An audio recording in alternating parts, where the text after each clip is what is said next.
Hello everyone, welcome to my channel let's learn literature. आज हम बात करेंगे W.B. ईट्स की एक बहुत ही important poem sailing to Byzantium. तो जो बाइजेंटियम है वो रियल में कोई प्लेस नहीं है, ये एक इमेजिनरी लैंड है। स्पिरिचुअल लैंड है जो इमेजिनरी है, रियल में ये भी एग्जिस्ट नहीं करती है। The poem sailing to Byzantium is written by Irish poet W.B. Yeats. 1926 में ये पहले पब्लिश हुई थी, लेकिन उसके बाद में ये जो द टावर 1928 में जो कलेक्शन आया था, बाद में उसमें पब्लिश हुई थी। पहले ये 1926 में पब्लिश हुई और बाद में टावर कलेक्शन में 1928 में पब्लिश हुई थी। The poem is about an old man who leaves the country of the young ones and travel to the city of Byzantium in order to get spiritual enlightenment. इसमें क्या होता है कि जिस कंट्री में, जिस जगह पे जो स्पीकर है वो रह रहा है, वो एक ओल्ड मैन है और वो उस कंट्री को छोड़कर जाना चाहता है, क्योंकि उसको लगता है कि ये कंट्री सिर्फ यंग लोगों के लिए है और वो सिटी ऑफ बाइजेंटियम जाना चाहता है जहाँ पे उसको स्पिरिचुअल एनलाइटमेंट मिले। Literary context: Unlike his contemporaries who were experimenting, the free verse form its use traditional form of writing poetry just as the use of Ottawa Raima. तो ये जो पोम है, उस टाइम क्या होता था कि उनके जो कंटेम्प्रेरी थे वो फ्री वर्स में लिख रहे थे, इन्होंने ओटावा राइमा यूज़ किया था इस पोम में, सेलिंग टू बाइजेंटियम में। W.B. Yeats was influenced by the visionary poetry of romantic poets William Blake, the Pre-Raphaelites। ये एक तरह से अपने आप को लास्ट रोमांटिक भी बोलते थे। W.B. Yeats है वो खुद को लास्ट रोमांटिक बोलते थे। He was considered as symbolist whose poetry was a reaction to the naturalist and realistic poetry of the Victorian age. His poetry was about dreams, imagination, visions, magic and mysticism. He wrote the poem Sailing to Byzantium in 1926। तो 26 में लिखा था, जब वो खुद कितने as के थे? 60 के थे। तो इस टाइम एज एक तरह से ऐसी हो ही जाती है कि स्पिरिचुअलिटी की तरफ अपने आप ध्यान जाता है। He spoke about writing the poem that I am trying to write about the state of my soul and some of my thoughts about the subject I have put into a poem called sailing to Byzantium. ये हम इसकी summary करते हैं stanza wise. तो ये first stanza है, इसमें क्या है कि ये इसकी फर्स्ट लाइन, मतलब बहुत इंपॉर्टेंट लाइन है इसकी, जो ओपनिंग लाइन है, कई बार पूछी गई है। There is no country for old men, the young in one another's arm, birds in the trees, those dying generations at their song, the salmon falls, the mackerel crowded seas, fish flesh or fall come and all summer long, whatever is begotten born and dies, caught in that sensual music all neglect, monuments of unageing intellect. तो इसमें क्या बताया गया है कि ये जो country है वो ओल्ड लोगों के लिए नहीं है, जो यंग है वो एक दूसरे की आर्म में है, रोमांस में बिजी हैं, बर्ड्स है वो सिंगिंग कर रहे हैं, और जो डाइंग जनरेशन है वो एक तरह से सेंसुअल म्यूजिक में इतनी फंसी हुई है कि जो अनएजिंग मोनूमेंट, मतलब मोनूमेंट ऑफ अनएजिंग इंटेलेक्ट का मतलब होता है कि जो ऐसी चीज़ें जो इटर्नल है, जो कभी भी ख़त्म नहीं होती, उनकी वैल्यू इनको बिल्कुल नहीं पता है। जो ख़त्म होने वाली चीज़ें हैं, जो डाइंग हैं, उनमें ये फंसे हुए हैं। द सैलमोन फॉल, सैलमोन तो एक तरह से फिश है, मैकरल ये भी फिश है, तो एक तरह से जो सी है वो फिशेज से भरे पड़े हैं। जो समर है वो बिल्कुल लोग एंजॉय कर रहे हैं, फिशेज बहुत है समर टाइम पीरियड में।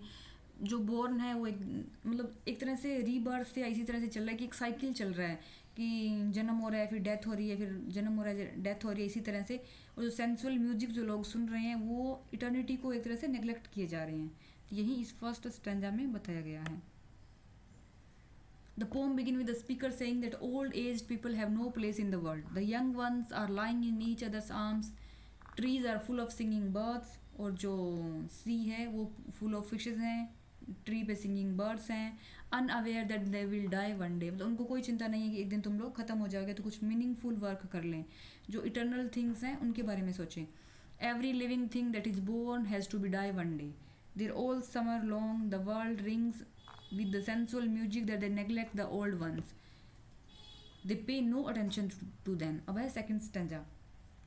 An aged man is but a paltry thing, a tattered coat upon a stick. ये भी important line है, कई बार पूछी गई है। A tattered coat upon a stick. Tattered मतलब फटा हुआ कोट एक स्टिक पे पड़ा है, मतलब एक बूढ़ा आदमी ऐसे है जैसे एक फटा हुआ कोट स्टिक पे लटका हुआ है, जैसे वो स्केयर करो बनाते हैं खेत में। Soul clap its hand and sing and the louder sing for every tattered in its mortal dress. nor is there singing school but studying monuments of its own significance. And therefore I have sailed the sea and come to the holy city of Byzantium. इसमें speaker क्या बोल रहा है कि further say that N old man in this world is a small and inferior thing, मतलब जो बुढ़ा हो गया है वो बिल्कुल स्मॉल और इन्फीरियर है, जैसे एक स्केर होता है खेत में, उसकी जो सोल है वो अलाइव है लेकिन उसकी बॉडी की कोई वैल्यू नहीं है. No one can teach a person to keep his soul alive and sing, मतलब एक तरह से वो मर रहा है, डाई हो रहा है, लेकिन उसको कोई भी ये नहीं सिखा रहा कि वो अपनी सोल को कैसे जिंदा रखे और कैसे म्यूजिक सीखे, सिंगिंग सीखे. It is rather done by studying the magnificence of the person's own soul. The speaker then say that this is the reason why he has travelled through the sea in the order to reach the holy city of Byzantium. तो यही वजह है कि यहाँ पे तो सब busy हैं, जो डेथ आने वाली है उसके बारे में इनको कुछ भी नहीं पता है, और जो ओल्ड लोग हैं उनकी कोई वैल्यू नहीं है इनको. तो मैं सिटी ऑफ बाइजेंटियम जाता हूँ जहाँ पे इटरनल थिंग्स हैं, उनको देखूंगा, उनको एक्सप्लोर करूँगा. जो यंग पीपल है उनको करना चाहिए, लेकिन वो तो अपने रोमांस में बिजी हैं. तो फिर यही रीज़न है कि मैं यहाँ से सिटी ऑफ बाइजेंटियम के लिए ट्रैवल करूँगा. O sags standing in God's holy fire as in the gold mosaic of a wall, come from the holy fire, burn in a gyre, and be the singing masters of my soul, consume my heart away sick with desire, and fasten to a dying animal it knows not what it is, and gather me into the artifice of eternity. इसमें क्या बताया गया है कि जो good and wise man है वो God की जो होली फायर है उसके आगे खड़े हैं, just like the tiles in the walls of Byzantium church. The speaker asked the sheikhs to come out of the fire, whirling in spirals like the bobbin of a spinning wheel. He wants them to become the singing master of his soul. तो वो उनको बोलता है कि तुम मेरे soul के singing master बन जाओ. इसमें क्या जो स्पीकर है वो ये चाहता है कि जो उसका हार्ट है वो एक तरह से डिज़ायर से भरा पड़ा है, पूरा बीमार हो गया है उसकी डिज़ायर से, उसके हार्ट ने उन डिज़ायर को कंज्यूम कर लिया है, वो बिल्कुल सिक हो गया है. और and fasten to a dying animal. इसमें क्या होता है कि जो डाइंग एनिमल्स का मतलब यहाँ पे एनिमल भी हो सकते हैं और ह्यूमन बींग्स भी हो सकते हैं, कि वो एक तरह से फंसा पड़ा है उन जो मतलब उनकी फैमिली हो गई, बच्चे हो गए या पेरेंट्स हो गए या पेट्स हो गए, कुछ भी हो गए, उनमें वो फंसा पड़ा है जो एक दिन मरने वाले हैं. इटर्निटी की उसको कोई भी वैल्यू नहीं है, जो आर्ट ऑफ इटर्निटी है उसकी कोई भी वैल्यू नहीं है उसको. I know not what is it and gather me into the artifice of eternity. तो वो बोल रहा है कि मुझे इन सब से बाहर निकालो, और the speaker wants to say to take him to the everlasting world of eternity and permanence. जो सिटी ऑफ बाइजेंटियम है वो एक तरह से इटर्निटी और परमानेंस का वर्ल्ड है. तो मुझे यहाँ से जो डाइंग है, जो मर रहा है, जिसकी वजह से मेरा हार्ट है वो सिक हो गया है, इन सब से मुझे बाहर निकालो और वर्ल्ड ऑफ इटर्निटी और परमानेंस में मुझे ले जाओ. Next stanza 4.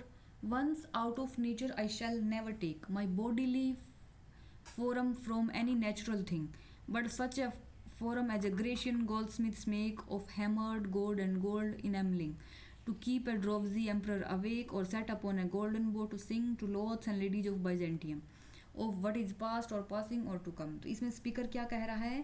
Speaker say that once his soul has left his body behind he will never acquire his bodily form again. कि एक बार अगर उसकी सोल ने उसकी बॉडी को छोड़ दिया तो वो बाद में इस बॉडी की जो फॉर्म है वो उसको कभी नहीं ले पाएगा. And he will acquire the form of a beautiful golden art just like those made by goldsmith in ancient Greece in order to hang in the emperor's bedroom. इसमें क्या बोलता है कि मैं चाहता हूँ कि मेरी जो सोल है वो एक इस तरह की फॉर्म ले ले, मतलब जैसे गोल्ड या गोल्ड स्मिथ उसको ठोक ठोक के या तो सोने की चिड़िया बना दे, ताकि वो ड्रोवजी मतलब जो सोते हुए एम्परर्स हैं उनको जगा सके.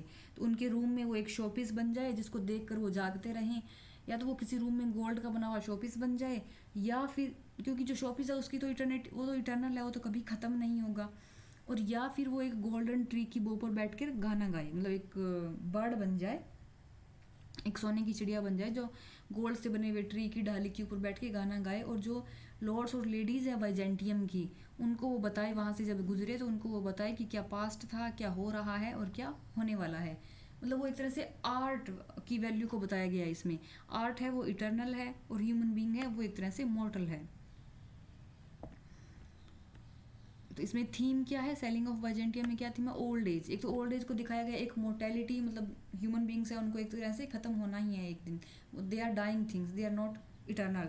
और आर्ट और इसकी पावर को दिखाया गया. आर्ट की पावर क्या है कि वो कभी ख़त्म नहीं होती है, इमॉर्टल है, वो इटर्नल लाइफ है उसकी हमेशा. तो यही है sailing to Byzantium. Thank you for watching. अगर आपको वीडियो अच्छा लगे तो please like and subscribe the channel.